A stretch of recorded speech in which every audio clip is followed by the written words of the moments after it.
It's early evening and we have arrived at Cagliostro's house.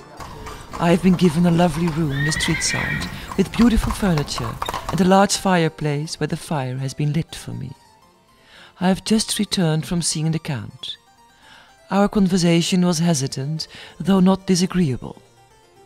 He has an impressive study with tall bookcases bulging with books on either side of the fireplace.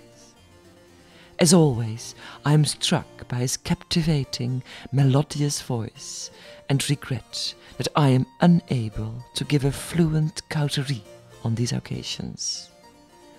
A matter of culture, I thought to myself as I sat down in the green armchair and closed my eyes for a second. I am a Dutch lady and a Van Tuyl, and have learned to restrict myself to the mere essentials. Belle and the Count would hold long discussions which she recorded in her diary. However, when Cagliostro was arrested because of his connections with the Cardinal de Rohan, Belle was forced to flee again. The Cardinal had been tricked by the fake Comtesse Jeanne de la Motte into lending her £1.5 million, the value of the diamond necklace that Marie-Antoinette had supposedly ordered. The Queen, however, knew nothing of the matter, and Louis XVI ordered anyone connected with the Cardinal, including Cagliostro, to be incarcerated at the Bastille. The affair of the diamond necklace is regarded by historians as the prelude to the French Revolution. I am following your advice, dear friend, and leave Paris this very day.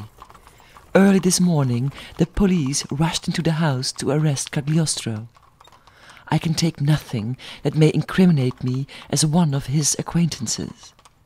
Hence my urgent request that you keep these letters, which contain extremely compromising matters, safe and sealed until I am able to collect them again. I must go now. Farewell. However, the packet was intercepted by her lover, and Belle was never to see her diaries again.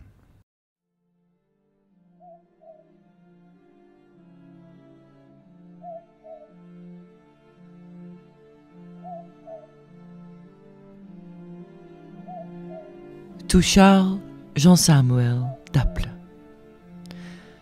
I am groping around in the dark for answers, but this much I do know, that you returned to Lausanne after your journey to America came to a disastrous end.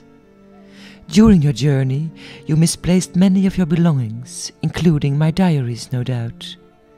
You see, I am making it easy for you. There is no need for you to confess. You have now read all that has been tormenting me these recent months. You have learned all my hidden fantasies and seen deep into the darkest recesses of my heart.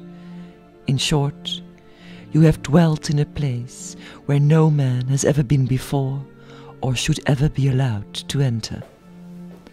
I cannot forgive you for this.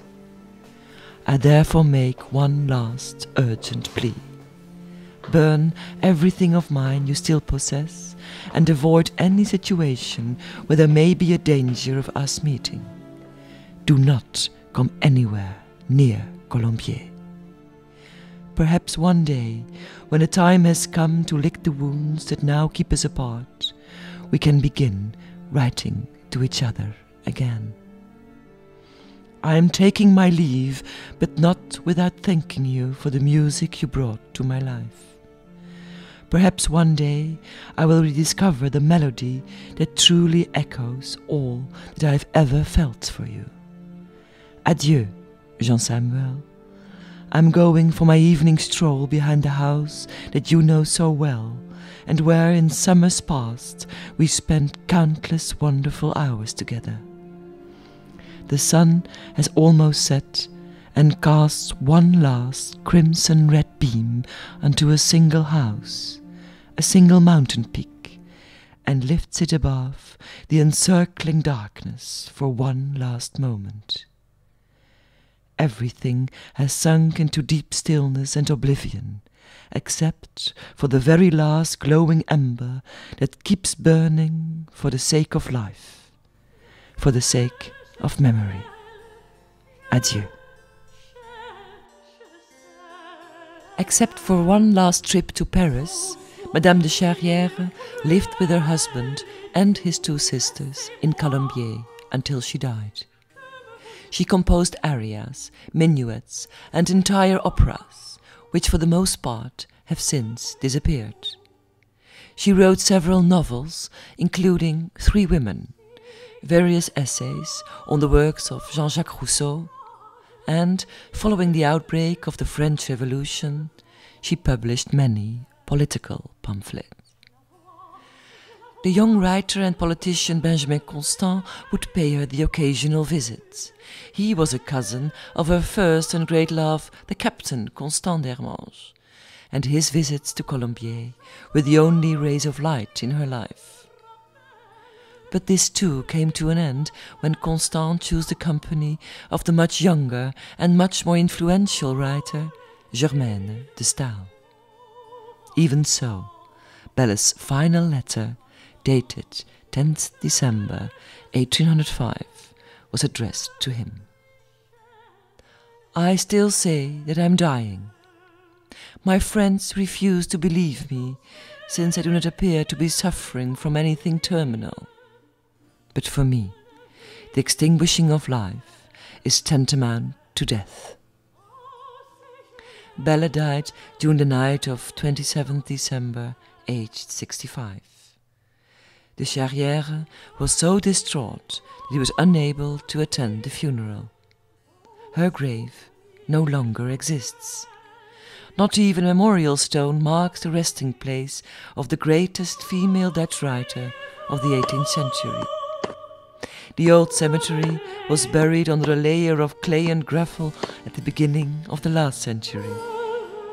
For more than 80 years now, Madame de Charrière has been lying beneath a tennis court.